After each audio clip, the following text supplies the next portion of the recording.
Hi, my name's Rachel and today we're going to talk about fundamentalist Christian views on masculinity, its overlap with toxic masculinity and like secular culture, because both of them are, rooted in patriarchy, and going to be talking about Bell Hooks' book, The Will to Change, which is a phenomenal book on masculinity, probably the best book on masculinity that there is. Not that I've even read them all, but I just feel like that's correct. First, let me give you kind of an idea of what masculinity is in fundamentalist Christian culture. Masculinity is seen as the pinnacle of being, and it is seen as part of the gospel truth, literally. Not that song from Hercules. Well, kind of that song from Hercules.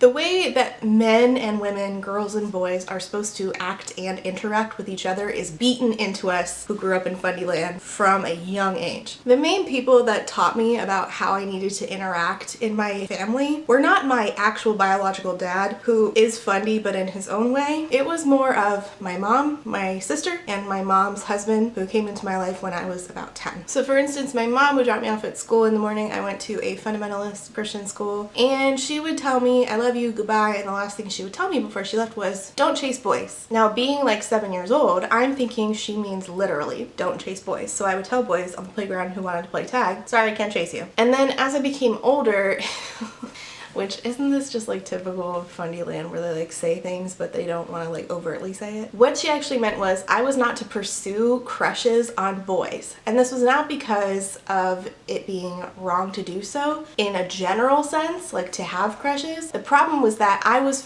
my cat is licking herself. I was, by doing so at any point, not adhering to the gender role that I was supposed to adhere to. Because as my mom would later put it, I was supposed to let them lead, because that's what they like to do. That's how they are wired. And from a young age, this felt like counterintuitive to me, because if I had a crush on somebody, I would want to tell them, and so did most of the other girls around me. This got awkward when I had crushes on girls though, because I didn't know what to call that. Queerness was not allowed. It wasn't just romance though that I had these strict gender roles that I needed to adhere to from a young age though. When my stepdad came into the picture, all the adults in my life made it abundantly clear that I needed to submit to his authority as the new man of the house, including my own mom. Lots of trauma there. As you get older, you start being required in Fundyland to start sitting with the adults, if you even had a choice to begin with.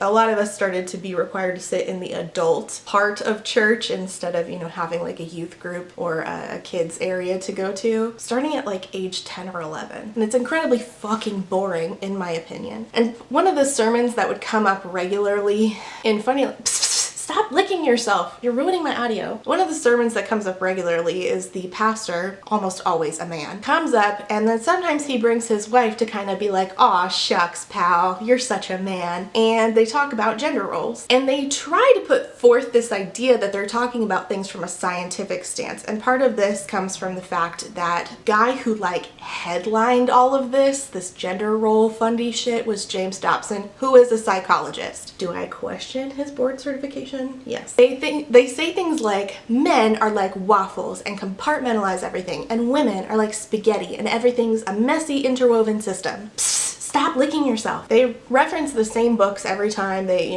tell people, read this with your spouse, and it's always like Love and Respect, James Dobson books, men are from Mars, women are from Venus, his needs, her needs. And James Dobson always comes up in this conversation. As I said, he is a psychologist, so people will take his authority in that. But he's also a super big piece of shit, homophobic, fundy, garbage person who created Focus on the Family, which was like inextricably linked to a lot of us who grew up in Fundyland, our childhoods. It just absolutely interwoven, and it still exists. James Dobson no longer runs it. We'll talk about that in a second. Dobson and other Christian fundies like him, particularly men, are convinced that they need to teach about, create, foster these Christian fundy families with fundy values, but especially values that stem from their very particular ideas about gender. Because they have decided that God's plan for humanity is to uphold strict gender roles and for you to teach them to your kids. The like perfect idea of a fundy marriage is allegedly based on Ephesians 5:33. Each of you men must love his wife as he loves himself, and the wife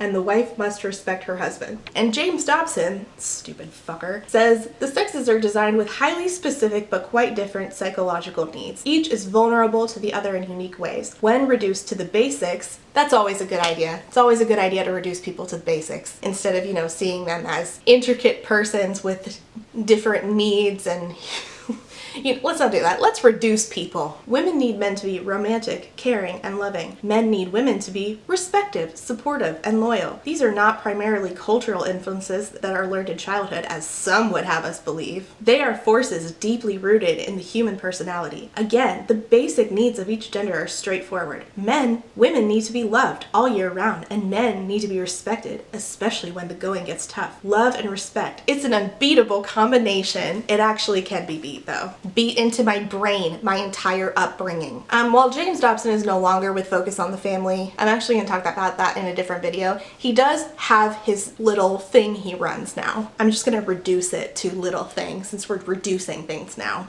So he has these blog posts and these videos and all kinds of places and mediums where he peddles his shit, and he names it all family talk because his key focus is to keep the family together, but his real focus is to have you and your children conform to these very particular roles that he thinks are gospel. I'm going to be using one of his family talk videos. This one is from 2020. He had some white male pastor. I don't know, nor do I care what this man's name is. He is a white man pastor who is peddling the same shit that Dr. Dobson has peddled for several decades now. And I'm going to use this video to help me teach you about what funny Christian masculinity is and make points countering it. I didn't just want to use Dr. Dobson. I wanted to use something he's affiliated with because I wanted to show that it's not just him, it's a lot of people who are just teaching this shit for decades to kids, and so many of us have so much trauma. All right, roll the clip of whatever his name is. And the Lord, in an audible voice, not audibly, said, I put it within the nature of women to nurture. Women love to love at the level of intimacy. You have to wound a woman at the level of intimacy, like your dad wounded your mom, to get them to shut down. Women love to love. I mean, think how many times you've said this week, love you, bye, love you, exes, I love you, love you, love you, love you, love you, love, love, love. Because God made you that way. He created you. So he commands the husband, though, to agape love. And apparently in this verse, I don't do by nature what Sarah does by nature. And why does God command a wife to respect? Well, most women don't know what respect even looks like, but they do know that they're disrespectful. They understand that. They know that. But they're not trying to be disrespectful. They're trying to awaken him to their need to be loved. But they have that look, it was called the gesture of contempt, hand on hips, scolding finger, rolling the eyes, the sigh, the head goes back. And when estrogen kicks in, the word choice of contempt is incredible. This has been documented by the University of Washington. They studied 2,000 couples for 20 years, and they call it the gestures of contempt. And when he feels disrespected, he ends up reacting in a way that feels unloving to her. 85% of those who stonewall and withdraw is the husband. Why? Because his heartbeats are at 99 beats per minute. They monitored this. And so he's trying to do the honorable thing when he feels disrespected, which feels unloving to her. Okay, I'm going to stop him real quick for a second already, because the actual study, this is a thing that they do. They love to mislead people. The actual study does not say this. They taped people interacting with their spouses, and the tapes were coded using a computer-assisted system developed in the UW lab to index facial expressions, voice tone, speech content to characterize the emotions expressed by each couple. Codes categorized effects displayed using 5 position codes: interest, validation, affection, humor, and joy, and 10 negative effects: disgust, contempt. Well, there it is, but if it's so important, then why is it listed second? Belligerence, domineering, anger, fear, tension, defensiveness, whining, sadness, and stonewalling. So yeah, they did find that, certain facial expressions can, be called contempt, and there is a link between, if you feel contempt towards your spouse, you're more likely to get divorced. This had nothing to do with just women or estrogen. To take an actual study and then misrepresent it to people in order to make your point is peak Dobson and peak Fundy bullshit. Okay, back to the clips. She's trying to do the loving thing. Most women will criticize and complain. They move toward to confront because they want to connect, but that ends up being, feels disrespectful to him when she's trying to do the loving thing on the heels of feeling unloved. Without love, she reacts without respect. Without respect, he reacts without love. Without love, she reacts without respect. Without respect, he reacts without love. I saw a correlation. It began to realize if a wife doesn't feel love, she reacts in a way that feels disrespectful to awaken him to the need to be loved. But it doesn't get there. He doesn't decode that. He doesn't understand the meaning of her actions and words. She's saying it as clearly as she can, and all her women friends who think pink, they know exactly what that sweet thing means by what she says. And so she ends up reacting in a way, though, that feels disrespectful. And so then he's trying to do the honorable thing, only to be interpreted as unloving, and all the men watching this think, look at her, she's just chasing him through the house. Now most of you, and you have grandsons, that's going to be the attitude of your sweet daughter-in-law or your grandchild, son's wife, that she's going to say every one of those things to him, probably the first several months of the marriage, because he's going to say, you're disrespecting me. It comes out of it quite, because it's in us. It's who we are. When we go to The Gladiator or the Saving Private Ryan, there is just, we cry. We go to Sleepless in Seattle, we sleep. There are these differences, but men serve and die for honor. When they feel unjustly treated and dishonored, they shut down. Your performance just goes out. This is a huge issue across the culture, not even just in the church. People respond to this message. It's important. Men serve and die for honor. Many men are wondering, am I good enough? Am I man enough? And he's always wondering if that's the perception she has of him. And is he really man enough? And that's why men said, I can never be good enough for you. And that's a deep issue. It's not an excuse. That's what men feel. We both filter these things through a particular grid. But we've got to come to a point where we decode. And when he shuts down that way, he's trying to do the honorable thing. He's not trying to be unloving. He just doesn't have the same need that you have. And so he's actually trying to do the honorable thing. And can you appeal to him? Say, I know you're calming down because I probably shouldn't have said it that way. You're an honorable man, and you die for me if I don't kill you first. I take issue with everything that man just said. The part where he says estrogen kicks in, that is categorically false. There's no evidence for that assumption. That is simply just not how estrogen works. And the way that he worded that was very manipulative, because UW, that study with UW did not study estrogen or testosterone for that matter. They studied facial expressions, which are not gender specific, not biological, and there's also a cultural component. So if you were to do the same study but in a different area of the world, you would get different results because expressions are cultural. James Dobson hates when you point out that things are cultural. He really hates it. What do you mean white people can't be the basis of everything ever? That's awful. I don't like this. So they referenced a verse and a UW study, but then make points specifically about gender and have nothing to back either of them up. They would have you believe that women by nature don't respect correctly or at all, and men by nature don't love, and that's our natural way, but also partly our sin nature, and that's why God calls us to be a certain way in Ephesians 5. And then even though the verse says nada about honor, they tack on these additional things of what men need and what men respond to. All things like honor and loyalty, these things that allegedly vividly distinguish men from women. Even though the study that they mentioned did not extrapolate any data on such a thing, and Ephesians 5 doesn't reference it either. So where did these things that men supposedly crave come from if there's not anything in the Bible to make a theological case, otherwise he would have said so, and there's obviously no proof of it being rooted in biology?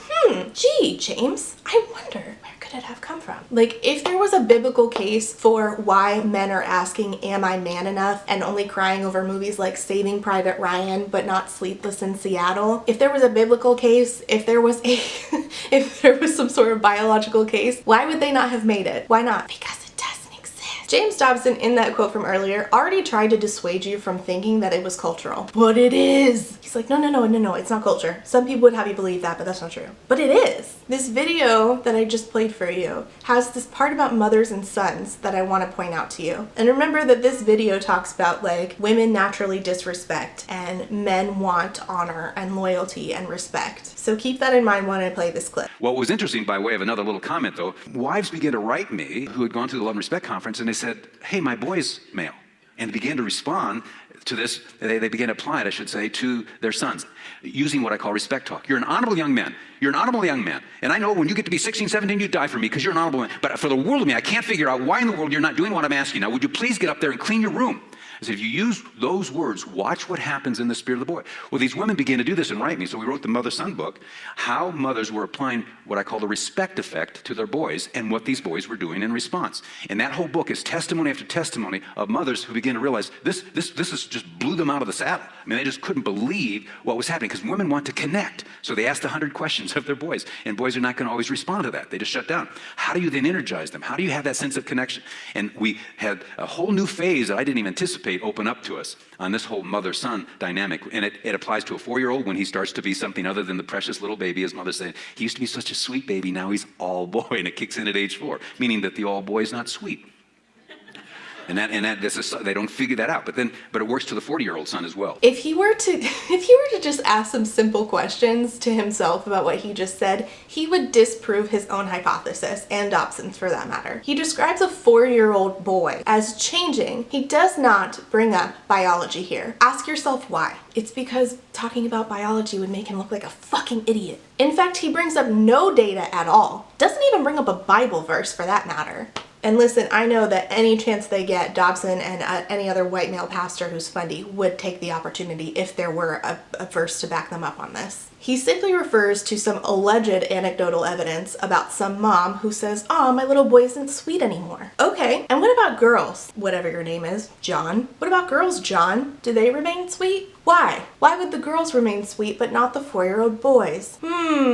It can't be biology, because whatever pseudoscientific nonsense they might believe about estrogen and testosterone, between the ages of 6 and 10, youths have similar testosterone levels regardless of biological sex. 6 and 10, that's 2 years after what he's talking about. So they have years to go before testosterone kicks in. So what is it? Why would a 4-year-old not be sweet? If they have the same testosterone levels, and one is sweet but not the other, you see what I'm getting at here? It is because you stopped valuing sweetness in boys. And boys start to pick up on this, and kids just want to be loved. And they want to get good feedback. But a girl at the same age would have no incentive to not be sweet anymore. But boys, you don't value them being sweet anymore, and they're starting to pick up on that. So what are they going to do? They're going to hear you saying things like, "Stop crying, be a man. What are you, a girl? Am I man enough yet? Am I man enough yet? Boys will be boys. Be a man, be a man, be a man." The reason that boys are the way that they are is because you and I encourage it. Even mothers, like myself, play a part in this. And that is a huge responsibility on me. And Bell Hooks deep dives into all of this, including there's an entire part about mothers playing a part in this book. She says of parents of boys on page 18, embracing patriarchal thinking like everyone else around them. They taught it to their children because it seemed like a natural way to organize life. One of the first things that she says in this book, which again is phenomenal and I can't highly recommend it enough, is that women typically do crave love from men, yeah. But is this really a biological thing, or is this also a cultural thing? It's not just romantic love that we crave.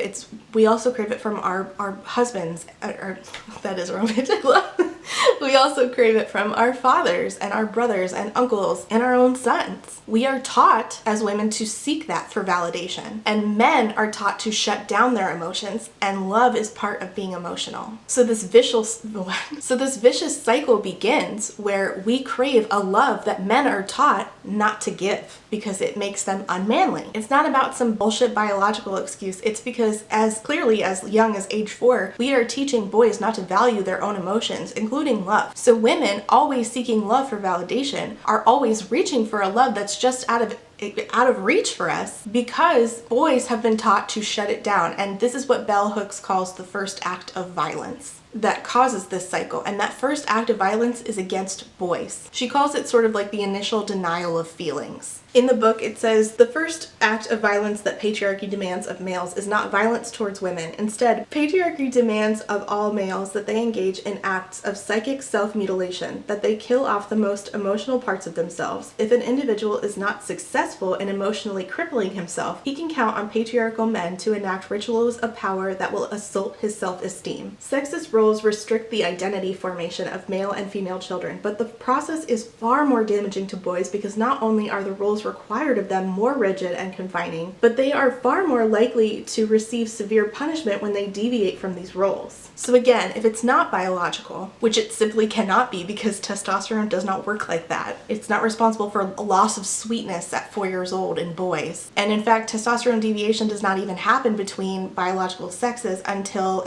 around age 11, then obviously the gender differences that we are seeing, the ones that last throughout our life, are cultural. But of course, critiquing a culture that only values one type of masculinity is in and of itself scary and enraging to those who only value that one type of masculinity. Who would they be if they don't adhere to that strict gender role? That's scary for them. I mean, I'd like to see it. In the book, she says, the crisis facing men is not the crisis of masculinity. It is the crisis of patriarchal masculinity. Until we make this distinction clear, men will continue to fear that any critique of patriarchy represents a threat. And this makes sense because there's a lot of talk about toxic masculinity, and that ends up getting misrepresented as if everybody who says that is saying that all masculinity is toxic. It's not. What we're talking about is the type of masculinity that society currently values is toxic.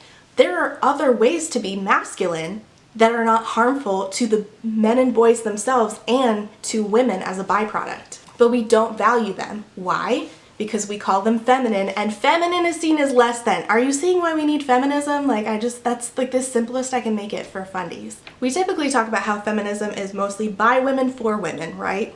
But if we are truly to create a society in which there is equity and reconciliation and freedom for all, we all have to learn the ways in which we inflict violence upon each other by upholding patriarchy. One of those ways is something that is very close to me, which is mothers teaching sons. Mothers who teach and raise sons in patriarchy and do not teach them to question it, but rather inflict violence on them by having them uphold it. In the book, Bell Hooks says, many mothers in patriarchal culture silence the wild spirit in their sons, the spirit of wonder and playful tenderness, for fear that their sons will be weak, will not be prepared to be macho men, real men, men other men will envy and look up to. There is little feminist discussion of maternal sadism in relation to boys because it has been difficult for feminist thinkers to find a language to name the power mothers wield over children in a patriarchal culture.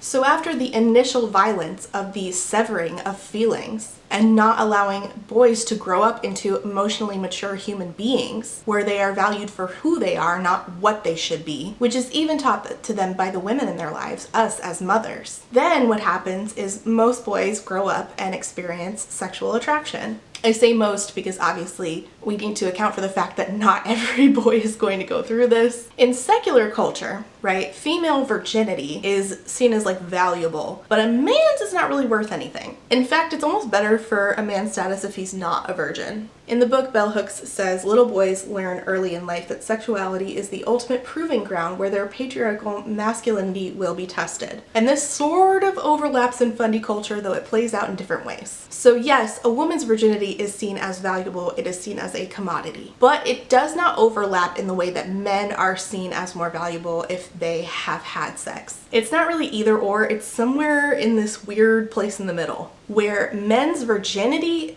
purity, whatever, is not seen as a commodity, but also like the lack of it is not seen as a big deal either. The narrative is that men were created by God to be hypersexual in need, and women are not. And how this plays out is that women in fundy culture are expected to be responsible for so many things. So not just responsible for keeping their virginity, which is a social construct, intact and saving themselves for their future husbands, but also we are supposed to be responsible for men's sexual arousal, even if we don't know them. We are constantly inundated with things like purity rings and purity balls and told that we need to pledge our virginity to our dad until he gives us the go-ahead to sleep with a man that he's okay with us marrying. Basically, like, we have to be virgins until our dads sign us over to our husbands. But we also are told how we need to dress and behave in ways that do not cause our brothers to stumble. I do have a video on this, it's linked down below. I fucking hate that phrase. I'm gonna use a conversation between James Dobson and Elizabeth Elliot. Elizabeth Elliot was the wife of, I don't know how to talk about this. She was the wife of a missionary. They went somewhere and he was killed by the indigenous folks who lived there. I have a lot of complicated feelings on this. That's who she is. She was heralded, loved by the fundy community. Her husband was seen as a martyr for, Christianity. Anyway, it's complicated. She was a author and she wrote books about purity and she toured colleges talking about purity. Anyway, here's a conversation between her and James Dobson. He says to her, Elizabeth, in your experience, what does it do to a girl to have 6, 8, 10, or 12 ultimate sexual experiences before marriage? How does that change her? I wonder what he meant by ultimate sexual experience. Like, is there like a lower tier sexual experience, but then like you have the ultimate? Is that anal? What does that mean? Does that mean like 12 partners at once? Anyway, just asking, James. Elizabeth, from what the women in that category have told me, they feel used. They feel that they've been had. They feel cheated. They feel that they have lost the most precious gift, oh boy, that they have, which is their virginity. Even the word lost is ill chosen because one doesn't lose his virginity, one gives it away. And it is a gift that you can only give once. You can never get it back. You can never give it to anybody else. And in our present attitude of society, there just has not been very much emphasis on the pricelessness of the gift of virginity. I beg to differ because I was absolutely inundated with the pricelessness of the gift of virginity, which is, again, a social construct. Well, what does it do to a man to have had many partners? How does it change him? Okay, so see the difference in this answer. It is so wild to me. I think he loses some of the holiness and the mystery of sexuality, which is an extremely important part of God's intention. We all know that we're up against a mystery. When a man has used a woman as a sex object, then he has lost a sense of that mystery and the glory which is femininity that he meant to prize. What? So you'll notice the language there is cringe. You'll notice the language there is that women, virginity is a prize, which is an important part of God's intention, and it's meant to be prized by a guy, but it's never spoken the other way around. His virginity is not a prize. Mine is. Why? There's no purity balls for boys where they pledge their purity to their mother and then, she gives the go-ahead for him to have sex with his wife on their wedding night. She doesn't give him purity football, whatever the opposite of a purity ring would be for a guy, I guess. I don't know. A purity Bible bookmark, a purity Xbox controller. She gets it engraved. So we are not at all equal. Women are seen as commodities while boys are seen as the purchasers of the commodity. And what this treatment of women and girls tells boys and men is that this commodity is a need of theirs and something they deserve. And most importantly, to them, having sex with a virgin girl or woman is supposed to be the pinnacle of both manliness and holiness. Like being a holy man is having sex with your virgin wife, whether or not you're a virgin yourself. And yeah, sure, it's a bummer if you've had sex before your wife because then you've lost the mystery. So it's still about my virginity because my virginity is supposed to be a mystery to you. Ew! So peak holiness of sex is supposed to be two virgins banging it out for 12 seconds. And that's all the sex ed we get in fundy culture. That's another conversation. I'm getting off track. And yet we see time and time again that teaching boys about sex in this way does not play out well. Bell Hooks talks about this. She's talking about secular culture at large, not just fundy culture, but still it's a valuable point. After being taught to be obsessed with sex via patriarchal conditioning, males are then subjected to continuous conditioning to repress sensuality, numb feelings, ignore bodies, and separate from natural closeness with other human beings. More often than not, sex simply does not deliver the goods. No matter how much sex you encounter, it will not be enough to fill your enormous need to love and be close and express your passion and delight in your senses and feel life forces coursing through your muscles and skin. Simply put, this emphasis on virginity harms women, harms men, it harms how men think about women, and it places this sex with a virgin on a pedestal when I'm sorry, but that's good sex is not just wow, we didn't have sex with anybody else, that means this sex is so good. I'm sorry, you're gonna be disappointed. I'm sorry. And then what happens when they're disappointed? They're all fucked up because they were taught that this is the pinnacle of holiness. And then who are they gonna talk to about that? Other men who are also fucked up. This emphasis on virginity harms everybody in the picture, and it encourages men to never prioritize being emotionally healthy and instead to trade in being emotionally healthy for a false sense of what will make them masculine, which will not pan out in the end. And we see that now. And I want to emphasize, it's not just boys taught weird shit about girls, and sex isn't the only thing that we're taught weird shit about boys and girls. This is a thing in fundy culture, is to teach about the opposite side of the coin. Wow, there's such a mystery. A common book you might have seen if you grew up fundy, I know I certainly owned this and other books by her, is Bloom by Susie Schellenberger, which she will be getting her own video. Susie would regularly write, and still does, I believe, to and about Christian fundy kids. Reinforcing what their parents wanted them to believe. For a long time, Susie worked for Dobson's Focus on the Family, actually. And this book teaches girls stupid things about masculinity, saying that there are 3 attributes of boys and men. 1, guys are physical. 2, guys are aggressive. And 3, most teen guys are incapable of having an emotional and spiritual connection. The framing of this masculinity and literally teaching it as gospel to young people perpetuates these cycles, because these young people become parents who teach it to other young people, and on and on and on. There is room for everyone in feminism, despite what this dumbass commenter tried to tell me on another video of mine. Oof, big mad. Patriarchal teaching, the way that it presents both in secular culture and in fundy culture, harms everybody. Men, women, everybody. And in order to rectify this, we need to change how we bring up boys and how we treat men. I know, damn, have to do nice things for men. Hate that for us. Bell Hooks says, men need to hear that their souls matter and that the care of their souls is the primary task of their being. We're all the men seeking to uncover greater soulfulness in their lives rather than seeking power through a dominator model. Then the world as we know it would be transformed for the better. Feminist masculinity offers men a way to reconnect with selfhood, uncovering the essential goodness of maleness and allowing everyone, male and female, to find glory in loving manhood. And the last thing that I want to quote from this book, which I hope that if you take anything away from this video, it is this quote from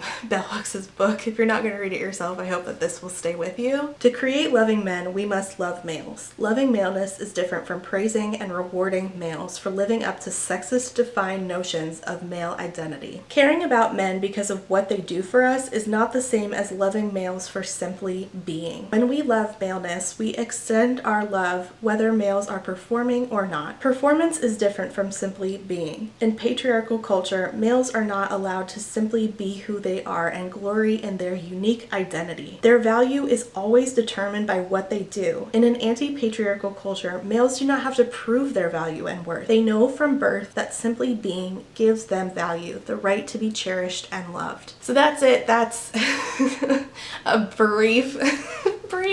We've been here for like an hour. That is an introduction into Christian fundy masculinity. There is so much more to talk about here. And then that's also, you know, a brief synopsis of Bell Hooks' sort of like takedown of toxic masculinity in under patriarchy. God, I hope you'll read this book. It's so good. It's so important. As a mom of boys and a wife to a dude, I just can't tell you how valuable this was to me to like really, it really changed how I look at all of my interactions with the kids that I'm bringing up, and a guy who was raised in a toxic masculine environment that was not Christian, but still toxic, you know, masculinity. So this book was so helpful to me, and I especially recommend it if you grew up fundy, because I think that it will help you undo so much of the bullshit that we were taught by Dobson. Oh my god. Anyway, those are my thoughts. Leave yours down below. Let me know if you grew up fundy too, and I hope you're doing well in therapy, because God knows we need it. Thanks for watching. See you next time. If you want to support my channel,